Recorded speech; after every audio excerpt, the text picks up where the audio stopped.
Selamat datang di kelas saya.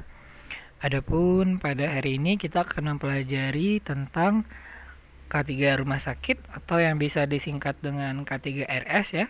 Kemudian kita juga akan mempelajari bagaimana standar dari K3 rumah sakit atau standar K3RS yang ada di Indonesia. Nah, ini adalah dua topik utama yang akan kita pelajari hari ini. Baik, adapun yang menjadi rujukan kita pada materi hari ini adalah Peraturan Menteri Kesehatan Republik Indonesia Nomor 66 Tahun 2016 tentang keselamatan dan kesehatan kerja di rumah sakit. Ini silahkan saudara nanti bisa Google ya. Ini di Google ada materinya dan itu langsung bisa di-download juga. Jadi untuk dibaca-baca sebagai referensi. Baik, jadi kenapa sih kita perlu mempelajari K3 rumah sakit? Ya, jadi yang pertama kita lihat dulu latar belakangnya ya. Jadi apa urgensinya atau apa pentingnya? Kenapa kita harus mempelajarinya? Yang pertama adalah karena di rumah sakit itu adalah tempat kerja yang memiliki resiko tinggi bagi semua orang yang bekerja di sana, kemudian bagi para pasien, kemudian bagi para pengunjung maupun keluarga pasien, kemudian bagi para staf misalnya seperti pegawai kebersihan, pegawai taman dan lain-lain, kemudian bagi lingkungan. Jadi rumah sakit itu adalah satu tempat kerja yang beresiko gitu ya. Jadi sebenarnya tempat kerja yang beresiko itu ada banyak dan rumah sakit adalah salah satunya. Karena itu kita tentu harus menerapkan K3 rumah sakit atau K3RS untuk menjaga agar resikonya itu tetap bisa dikelola atau bisa dikontrol dan risiko-risiko tersebut dapat di manajemen gitu ya. Jadi dengan adanya hal-hal tersebut maka kita akan dapat menciptakan rumah sakit yang nyaman, kemudian rumah sakit yang aman, kemudian rumah sakit yang sehat dan rumah sakit yang baik atau dapat dimanfaatkan dengan baik bagi semua orang tuh ya. Jadi karena itulah kita perlu ada yang namanya K3RS atau K3 di rumah sakit. Nah, jadi K3RS sendiri atau keselamatan dan kesehatan kerja di rumah sakit sendiri adalah semua upaya atau semua kegiatan dan usaha yang dilakukan dengan tujuan untuk menjamin dan melindungi keselamatan dan kesehatan bagi semua orang yang ada di sana, termasuk dokter, perawat, bidan atau SDM rumah sakit gitu ya, atau semua petugas di sana lah pokoknya. Kemudian juga termasuk pasien, keluarga pasien, pengunjung, kemudian lingkungan sekitar rumah sakit dan lain-lain. Dan upaya-upaya tersebut dilakukan melalui upaya pencegahan kecelakaan kerja dan sakit akibat kerja.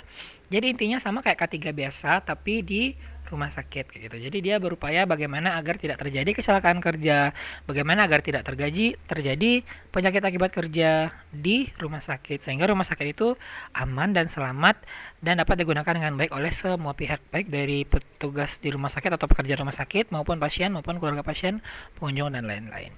Baik, selanjutnya kita masuk pada SMK3RS atau Sistem Manajemen Keselamatan dan Kesehatan Kerja Rumah Sakit. Jadi kalau SMK3 saudara sudah belajar ya minggu lalu, itu sistem manajemen ya.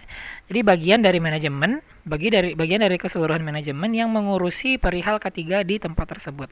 Dalam hal ini adalah di rumah sakit. Bagaimana caranya? Yaitu dengan melakukan pengendalian resiko yang muncul sebagai bentuk atau sebagai akibat dari aktivitas kerja di rumah sakit. Kemudian tujuannya adalah untuk menciptakan rumah sakit yang sehat dan aman dan nyaman bagi semua kalangan yang tadi saya sampaikan tuh ya. Jadi tujuannya sebenarnya sama ya, SMK3 itu sebenarnya sama di mana-mana, tergantung kalau ini kan karena dia di rumah sakit maka SMK3S adalah SMK3 yang dilangsungkan di rumah sakit ya, dan tujuannya tentu saja adalah untuk mengurangi resiko yang ada di rumah sakit sehingga menciptakan keamanan dan kenyamanan bagi semua pengguna rumah sakit. Kemudian yang kita masuk selanjutnya adalah tujuan pengaturan K3RS. Jadi kenapa kita harus mengatur atau merancang K3RS? Yaitu tujuannya adalah untuk terselenggaranya keselamatan dan kesehatan kerja di rumah sakit. Ya, jadi semuanya tujuan ketiga itu sama ya, terselenggaranya keselamatan dan kesehatan kerja. Nah, dalam hal ini adalah di rumah sakit, sehingga rumah sakit dapat berfungsi secara optimal, efektif, efisien, dan berkesinambungan gitu ya. Kemudian tujuan dilaksanakannya juga K3RS adalah sebagai bentuk perwujudan pelaksanaan kewajiban dari rumah sakit sendiri, karena kan adanya K3RS ini merupakan salah satu bagian dari undang-undang ya. Jadi persyaratan undang-undang menerapkan bahwa rumah sakit harus punya K3RS. Nah, jadi dengan adanya K3RS maka rumah sakit tersebut dapat diasumsikan telah melaksanakan kewajibannya ya secara persyaratan sebagai bagian dari instansi yang ada di negara Republik Indonesia gitu ya. Jadi ada dua kewajibannya ya, membentuk dan mengembangkan SMK 3RS dan menerapkan standar K3S. Jadi selain dibentuk juga diterapkan. Kalau belum dua-duanya berarti dia belum melaksanakan kewajibannya sebagai rumah sakit, maka dia dapat dikenakan hukuman gitu ya atau sanksi dari pemerintah. Baik. Terus siapa sih yang melaksanakan K3RS gitu ya? Jadi yang melaksanakan K3RS sebenarnya yang menerapkan ya, maaf ya beda ya. Jadi menerapkan sama yang bertanggung jawab. Kalau yang menerapkan K3RS itu pada umumnya adalah semua orang di rumah sakit, tapi penanggung jawab dari proyek atau program K3RS ini sendiri adalah instalasi K3RS itu ya. Jadi dia adalah unit spesifik yang bertanggung jawab di rumah sakit terkait K3. Kemudian tugas-tugasnya apa saja? Yang pertama adalah menyusun dan mengembangkan kebijakan, pedoman, panduan, dan standar prosedur operasional K3RS, kemudian menyusun dan mengembangkan program K3RS, melaksanakan dan mengawasi pelaksanaan K3RS, dan memberikan rekomendasi yang berkaitan dengan K3RS untuk bahan pertimbangan kepala atau direktur rumah sakit. Ya. Lanjut, kita masuk pada SMK 3RS. Jadi kita sudah tahu K3RS apa, kita sudah mengerti siapa yang bertanggung jawab, kita sudah tahu tujuannya apa. Selanjutnya kita masuk pada bagaimana manajemen dari K3 di rumah sakit ini, ya. Nah, jadi sistem manajemen keselamatan dan kesehatan kerja di rumah sakit ini ada lima ini ya, lima kegiatan utama atau 5 aktivitas utama dalam SMK 3RS. Secara umum ini sama dengan SMK 3 biasa ya. Kemarin kita sudah belajar ya, ada 5 langkah atau 5 tahapan yang ada dalam SMK 3. Mulai dari penetapan kebijakan, kemudian perencanaan, kemudian pelaksanaan rencana, kemudian pemantauan dan evaluasi, serta peninjauan atau peningkatan kinerja. Ini sama sebenarnya di mana-mana SMK 3 ya, 5 ini juga. Cuman kalau dalam hal ini tentu saja berkaitan dengan K3 yang ada di rumah sakit seperti itu.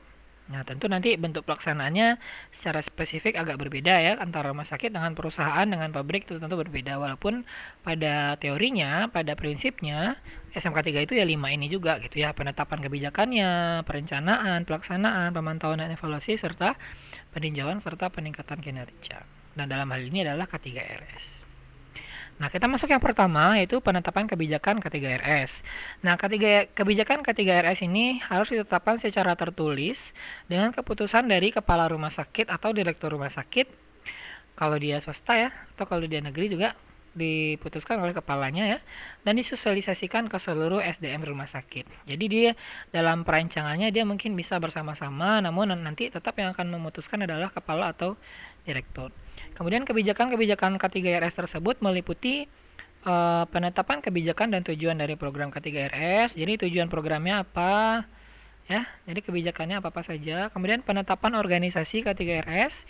Jadi harus ditata ya, harus disusun bagaimana struktur organisasi yang ada di dalam K3 di rumah sakit gitu ya. Siapa yang bertanggung jawab, siapa kepalanya, siapa kepala departemennya, koordinator bla bla bla gitu ya. Struktur organisasi. Kemudian penetapan dukungan pendanaan, sarana dan prasarana. Jadi tentu saja dengan adanya K3RS tentu rumah sakit akan butuh pendanaan yang lebih gitu ya, yang diperuntukkan khusus untuk K3RS ini sendiri, karena dia tidak dapat berjalan dengan begitu saja tanpa adanya sokongan dana. Begitu juga dengan sarana dan prasarana. Nanti kita akan pelajari ya bagaimana sarana dan prasarana dalam K3 di rumah sakit. Yang pertama yaitu penetapan kebijakan. Yang kedua apa setelah kebijakan? Yaitu perencanaan K3RS. Nah, perencanaan K3 di rumah sakit ini dibuat berdasarkan dari manajemen risiko. Jadi mula-mula ditentukan dulu nih resikonya, lalu ditentukan bagaimana manajemen risiko sehingga kita dapat membuat suatu perencanaan dalam rangka mengurangi risiko-risiko tersebut. Kemudian juga perencanaan ini harus dibuat berdasarkan peraturan perundang-undangan yang berlaku di Indonesia ya khususnya, dan juga dari persyaratan-persyaratan lainnya. Misalnya secara dokumen gitu ya. Jadi perencanaannya juga tidak boleh jauh-jauh dari atau tidak boleh melenceng dari 3 hal ini gitu, dari manajemen risiko, kemudian dari peraturan perundang-undangan, dan dari persyaratan lainnya. Kemudian siapa yang menetapkannya, yaitu sama dengan yang kebijakan, yaitu kepala atau direktur rumah sakit. Kemudian perencanaan K3RS ini disusun berdasarkan dari tingkatan faktor risiko. Jadi harus ada istilahnya ya, level-levelnya risiko yang ada di rumah sakit itu sudah diketahui dulu gitu. Jadi sudah diidentifikasi dulu dengan berbagai cara gitu ya. Nah, nanti tentu bisa dilihat mana yang risikonya besar, mana yang risikonya tidak terlalu besar, sehingga nanti perencanaan tentu akan berorientasi pada yang risikonya lebih besar, seperti itu. Kemudian perencanaan K3RS ini dibuat secara berkala setiap 1 tahun dan ditinjau jika terdapat perubahan sarana dan prasarana serta proses kerja di rumah sakit. Jadi perencanaan ini harus selalu diupdate gitu ya. Jadi setiap tahun kan saat dilakukan perencanaan harus selalu diupdate rencananya dibanding tahun lalu. Mungkin tahun ini sekarang sudah ada bagian radioterapi misalnya, tentu akan berbeda nanti dibanding tahun lalu. Atau mungkin tahun ini sudah ada 2 gedung baru, tentu nanti perencanaannya juga akan berbeda dibandingkan dengan yang tahun sebelumnya. Lanjut pelaksanaan, jadi sebelumnya ada kebijakan, kemudian ada perencanaan, selanjutnya adalah pelaksanaan K3RS. Nah, pelaksanaannya harus sesuai dengan perencanaan, jadi tidak boleh melenceng dari perencanaan yang sudah direncanakan sebelumnya. Jadi semuanya berkaitan nih, nomor 1 sampai nomor 5 ya. Kemudian pelaksanaan K3RS harus didukung oleh sumber daya manusia di bidang K3RS, sarana dan prasarana, dan anggaran yang memadai. Jadi SDM-nya harus bagus, kemudian sarana dan prasarananya harus bagus, dan anggarannya cukup ya, sehingga nanti K3RS-nya dapat dilaksanakan dengan baik. Kalau dari salah satu dari 4 hal ini ada yang tidak baik atau tidak cukup gitu ya, maka tentu pelaksanaan K3RS tidak akan dapat dilaksanakan dengan optimal gitu ya. Nah, kemudian pelaksanaan K3RS ini meliputi berapa nih? 8 hal ya. Nah, nanti ini juga yang berhubungan dengan standar juga ini, nanti 8 hal ini gitu ya. Yang pertama ada manajemen risiko, kemudian keselamatan dan keamanan, kemudian pelayanan kesehatan kerja, kemudian pengelolaan bahan berbahaya dan beracun atau B3, kemudian pencegahan dan pengendalian kebakaran, kemudian pengelolaan prasarana rumah sakit, kemudian pengelolaan prasarana medis, kemudian kesiapsiagaan menghadapi kondisi darurat atau bencana. Ini adalah 8 hal yang diliputi dalam pelaksanaan K3RS. Jadi K3RS tidak akan jauh-jauh dari 8 hal ini ya. Jadi pelaksanaannya tidak akan jauh-jauh dari 8 hal ini. Dan begitu juga standar K3RS yang kita bicarakan di awal tadi juga tidak akan jauh-jauh dari 8 hal ini. Nanti kita akan bahas satu-satu ya. Lanjut dulu, yang keempat bagian dari SMK 3RS adalah pemantauan dan evaluasi, yang mana kegiatan ini dilakukan oleh sumber daya manusia di bidang K3RS yang ditugaskan oleh kepala atau direktur rumah sakit. Jadi dia untuk pemantauannya dan evaluasinya itu dilakukan oleh SDM khusus yang ditugaskan oleh pimpinan rumah sakit seperti itu. Jadi ini walaupun bunyinya adalah evaluasi, tapi yang melakukannya ini dari bagian internal ya, atau dari dalam rumah sakit. Kemudian dilaksanakan melalui pemeriksaan, pengujian, pengukuran, dan audit internal SMK 3 rumah sakit. Nah, jadi ada 4 ya langkah pemantauan dan evaluasi, pemeriksaan, lalu pengujian, lalu pengukuran, lalu audit internal SMK 3 rumah sakit. Itu yang saya bilang tadi ya, internal. Kemudian rumah sakit dapat menggunakan jasa pihak lain jika SDM dari rumah sakit tidak dapat memenuhi persyaratan. Ya, jadi kalau misalnya tidak memungkinkan, misalnya tidak ada pihak yang dapat melaksanakan audit internal atau tidak ada pihak yang dapat melaksanakan evaluasi dari dalam rumah sakit sendiri, maka rumah sakit dapat membuat kebijakan yaitu menunjuk pihak luar atau pihak ketiga untuk melakukannya untuk rumah sakit gitu ya. Kemudian hasil pemantauan dan evaluasi ini akan digunakan untuk melakukan tindakan perbaikan. Artinya nanti pada perencanaan selanjutnya ya tentu dilihat dari hasil yang sudah dievaluasi ini. Bagaimana pelaksanaannya? Apakah mungkin ada hal yang kurang? Maka di perencanaan selanjutnya itulah yang diperbaiki seperti itu. Lanjut yang kelima, peninjauan dan peningkatan kinerja K3RS. Nah, peninjauan dan peningkatan kinerja ini dilakukan untuk menjamin kesesuaian dan efektivitas penerapan SMK 3 rumah sakit. Jadi kan tadi sudah dibuat kebijakannya, lalu sudah direncanakan, lalu sudah dilaksanakan. Nah, tentu setelah itu akan dilihat akan ditinjau bagaimana kesesuaiannya, apakah dia sudah sesuai dengan kebijakan perencanaan atau belum si pelaksanaan itu. Kemudian apakah sudah efektif apa belum gitu ya, itulah yang ditinjau dan dilihat bagaimana kinerjanya. Nanti kalau jelek misalnya barulah dilakukan peningkatan seperti itu. Kemudian peninjauan dan peningkatan ini dilakukan terhadap penetapan kebijakan, perencanaan, pelaksanaan rencana, dan pemantauan dan evaluasi. Jadi ini terhadap semua tahapan yang 4 tadi, 1 sampai 4 tadi. Nah, ini itu yang dilakukan dari tahap yang kelima ini. Meninjau dan melihat kinerjanya. Jadi kalau jelek ditingkatkan gitu ya. Kemudian hasil peninjauan digunakan untuk melakukan perbaikan dan peningkatan. Oke. Kemudian kinerja K3RS akan dituangkan dalam indikator kinerja yang akan dicapai dalam setiap tahun. Oke, selanjutnya kita masuk pada standar K3RS. Kita main cepat aja ya, supaya saudara tidak ngantuk ya. Kalau yang kemarin ternyata saya baru ternyata terlalu panjang ya dan terlalu kompleks sehingga mungkin menimbulkan kebosanan. Jadi hari ini kita buat lebih simpel gitu ya. Selanjutnya adalah materi kedua utama ya. Tadi K3RS, sekarang standar K3RS. Nah, jadi seperti yang saya bilang tadi dalam pelaksanaan ya, dalam tahap pelaksanaan ya, jadi ada 8 ya. 8 hal yang akan tercakup atau yang diliputi dalam dan yang diatur dalam standar K3RS ya. Jadi standar K3RS ini harus dilaksanakan oleh seluruh SDM yang ada di rumah sakit.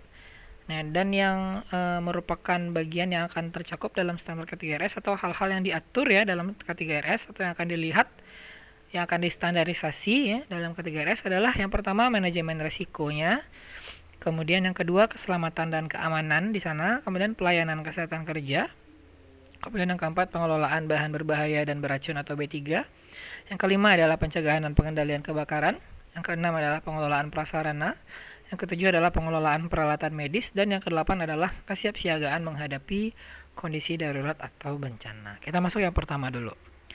Manajemen resiko RS. Ya, jadi dari pelaksanaannya kan tadi juga 8. Yang pertama kan juga pelaksanaannya dari manajemen resiko dulu ya. Begitu juga dengan standarnya. Nah, jadi manajemen risiko RS ini sendiri bertujuan untuk meminimalkan risiko keselamatan dan kesehatan di rumah sakit ya. Jadi kalau tidak ada manajemen risiko, maka risiko kesehatan dan keselamatan di rumah sakit tentu akan tetap tinggi dan tetap membahayakan semua orang yang ada di rumah sakit. Nah, dengan adanya manajemen risiko RS, maka tentu akan bisa diminimalkan gitu ya risiko-risiko yang ada, sehingga tidak menimbulkan efek buruk terhadap keselamatan dan kesehatan dari SDM yang ada di rumah sakit seperti dokter, bidan, perawat, ahli radiologi, ahli gizi, dan lain-lain, pasien, pendamping pasien atau keluarga, dan pengunjung ya, jadi semua orang. Kemudian manajemen risiko RS ini sendiri ada beberapa hal ya yang diatur atau yang meliputi.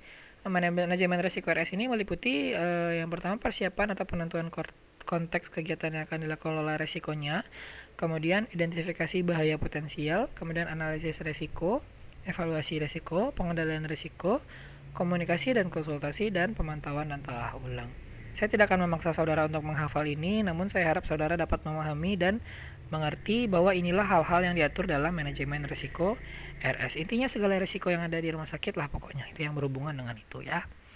Kemudian yang kedua adalah keselamatan dan keamanan rumah sakit, di mana hal ini dibuat standarnya dengan tujuan untuk mencegah terjadinya kecelakaan dan cedera, serta mempertahankan kondisi yang aman bagi SDM di rumah sakit maupun semua orang yang ada di rumah sakit itu ya. Jadi dengan adanya keselamatan dan keamanan rumah sakit, maka rumah sakit akan menjadi tempat kerja atau tempat fasilitas yang aman dan nyaman gitu ya bagi semua orang. Kemudian hal ini dilakukan melalui identifikasi dan penilaian risiko, pemetaan area risiko, dan upaya pengendalian risiko. Inilah juga lanjutan dari yang pertama tadi ya, dari manajemen risiko. Di mana manajemen itu setelah diidentifikasi, lalu dinilai, lalu dipetakan, maka nanti akan didapatkan upaya-upaya pengendalian sehingga risikonya tidak terjadi lagi. Nah, kemudian keselamatan dan keamanan rumah sakit dilakukan dengan cara inspeksi keselamatan dan kesehatan kerja di area rumah sakit. Nah, jadi akan diadakan inspeksi berkala untuk melihat bagaimana risiko yang ada di rumah sakit atau bagaimana pelaksanaan kebijakan-kebijakan K3 yang ada di rumah sakit sehingga risikonya rendah atau tidak berbahaya gitu ya. Kemudian yang ketiga adalah pelayanan kesehatan kerja. Nah, ini khusus untuk pekerja yang ada di rumah sakit gitu ya. Ini khusus untuk dokter, bidan, perawat, ahli radiologi, ahli gizi, ahli bius ya, kemudian cleaning service, juru masak, dan lain-lain. Jadi pokoknya semua pekerja yang ada di rumah sakit ya. Jadi pelayanannya khusus untuk pekerja rumah sakit. Kemudian tujuannya adalah untuk menjaga kesehatan tentu saja. Kemudian dilakukan secara komprehensif melalui kegiatan yang bersifat promotif, preventif, kuratif, dan rehabilitatif. Promotif maksudnya adalah pelayanan ini akan menjaga pemenuhan gizi kerja, kebugaran, dan pembinaan mental serta rohani dari semua pekerja. Kemudian secara preventif yaitu dilaksanakan imunisasi bagi semua pekerja agar tidak tertular penyakit-penyakit yang ada di rumah sakit. Kemudian pemeriksaan kesehatan, kemudian surveillance lingkungan kerja, dan surveillance medik. Selanjutnya secara kuratif yaitu pelaksanaan tata laksana penyakit baik menular tidak menular, PAK, kecelakaan, maupun penanganan pasca pemajanan. Jadi kuratif ini seperti arti katanya yaitu pengobatan, Ya, nanti semua pekerja yang terluka atau yang mengalami kecelakaan kerja atau penyakit ya tentu saja akan diobati dari rumah sakit gitu ya. Kemudian rehabilitatif ya atau rehabilitasi medik dan program kembali bekerja atau return to work ya. Lanjut yang keempat, jadi ini standar yang bertujuan untuk melindungi SDM rumah sakit, pasien, pendamping pasien, keluarga, pengunjung maupun lingkungan rumah sakit dari pajanan B3. Jadi seperti judulnya ya, pengelolaan B3. Jadi B3 mungkin saudara sudah pernah belajar ya di SMA dulu atau di perkuliahan sebelumnya ya. Jadi bahan berbahaya dan beracun. Jadi tidak boleh ya dia tuh terkontak dengan manusia atau sumber daya manusia di rumah sakit. Kemudian pengelolaan B3 ini dilaksanakan melalui identifikasi dan inventarisasi bahan B3 di rumah sakit. Jadi harus diidentifikasi ya. Harus di inventarisasi B3-nya apa saja di rumah sakit yang ada ya. Kemudian menyiapkan dan memiliki lembar data keselamatan bahan atau material safety data sheet. Kemudian menyiapkan sarana keselamatan bahan berbahaya B3 seperti lemari B3, APD, rambu dan lain-lain. Jadi harus ada sarana untuk mengisolasi B3 itu gitu ya. Dia dipisahkan dalam lemari tersendiri, dia ada labelnya, ada rambu-rambunya, terus orang yang menggunakan bahan tersebut harus menggunakan APD tertentu dan lain-lain gitu ya. Kemudian pembuatan pedoman dan standar prosedur operasional pengelolaan bahan B3 yang aman. Kemudian penanganan keadaan darurat dari B3 jika terjadi kecelakaan, mungkin bahan B3-nya keluar dari wadah atau terpapar pada manusia gitu ya. Bagaimana prosedur untuk penyelamatannya. Itu dia juga akan diatur dalam yang standar yang keempat. Kemudian standar yang kelima adalah pencegahan dan pengendalian kebakaran. Nah, jadi tujuannya dilakukan di standarisasi pencegahan dan pengendalian kebakaran ini adalah untuk memastikan semua orang yang ada di rumah sakit itu aman dari bahaya asap, api, dan bahaya lainnya yang berhubungan dengan kebakaran. Mungkin bagi saudara yang sudah pernah ke rumah sakit mungkin bisa sadar ya bahwa di rumah sakit juga mungkin bisa terjadi kebakaran, mungkin karena zat-zat kimia bisa jadi, atau mungkin karena insiden di dapur ya, karena ada kompor dan sebagainya. Kemudian untuk pemenuhan minimalnya sesuai standar di rumah sakit harus ada APA ringan, kemudian harus ada alat deteksi asap atau alat deteksi api, kemudian ada sistem alarm, kemudian ada penyemprot air, itu yang di langit-langit ya biasanya, yang kalau kena api langsung keluar air. Kemudian ada pintu darurat, jalur evakuasi, tangga darurat, kemudian pengendali asap, ya ini ventilasi ya, dan penghisap yang ada di langit-langit. Kemudian titik kumpul aman, kemudian hidran atau keran air yang merah-merah di halaman rumah sakit gitu ya.